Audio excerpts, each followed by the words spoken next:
পারো, এই জন্য আমি তোমাদেরকে রোজাটা ফরজ করে দিয়েছি। রোজা আমাদের এরকমভাবে রাখতে হবে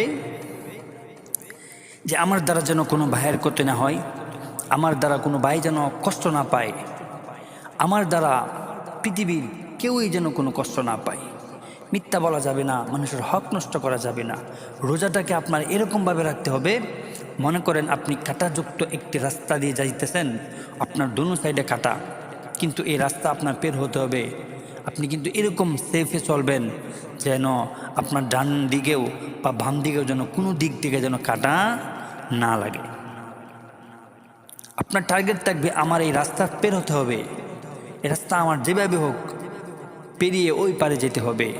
আপনি যেরকম সতর্কভাবে এই রাস্তাটা চলবেন, এই রাস্তাটা পের হবেন, ঠিক তেমনভাবেই রোজাটা আপনার রাখতে হবে যে আমি যে রোজাটা রাখছি সকাল থেকে নিয়ে ফজর থেকে নিয়ে সন্ধ্যা অবধি পর্যন্ত যেন আমার এই সময়ের ভিতরে কোনো খারাপ কাজে আমি লিপ্ত না হই, আমার দ্বারা যেন জমিনের কোনো ক্ষতি না হয়, আমার দ্বারা যেন মানুষের কোনো ক্ষতি না হয়, আমার দ্বারা মূলত কোনো বিষয়ের যেন কোনো ক্ষতি না হয়।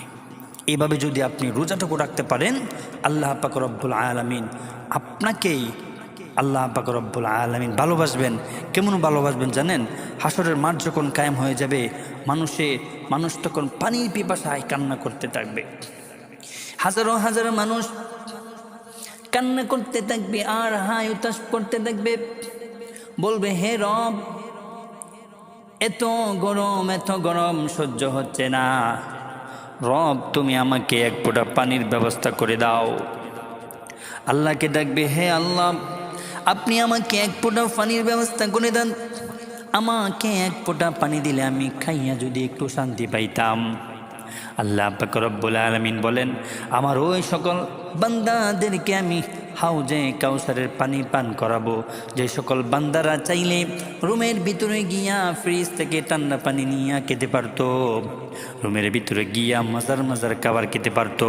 কিন্তু বান্দা আমাকে ভয় পাইছে, বান্দা মনে করেছে পৃথিবীর কেউ দেখে না, আমার রব দেখতেছে, অতএব এখানে খাওয়া যাবে না, রোজাটুকু আমার কষ্ট করে রাখতে হবে, এই হুকুমটুকু আমার মানতে হবে। এইভাবে যারা রোজা রেখেছে আল্লাহ পাক রব্বুল আলামিন তাদের জন্য রেখেছে হাউজে কাউসারের পানি, আর তাদের জন্য রেখেছে জান্নাতে সুন্দর সুন্দর খাবারের ব্যবস্থা।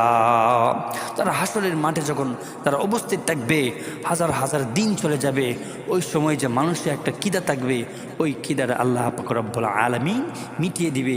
যারা দুনিয়াতে আল্লাহকে ভয় করে, আল্লাহর উপর বিশ্বাস রেখে, আল্লাহকে ভালোবেসে, আল্লাহর রাসূলকে ভালোবেসে যারা এই আমলটুকু করতে পেরেছে।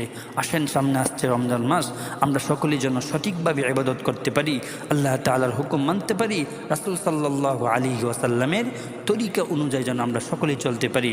সেই তৌফিক আল্লাহ পাক রব্বুল আলামিন আমাদের সবাইকে দান করুক। আমি যে কতটুকু বলেছি আমি নিজে যেন আমল করতে পারি এবং আপনারা সকলেই যেন আমল করতে পারেন, সেই তৌফিক আল্লাহ পাক রব্বুল আলামিন আমাদের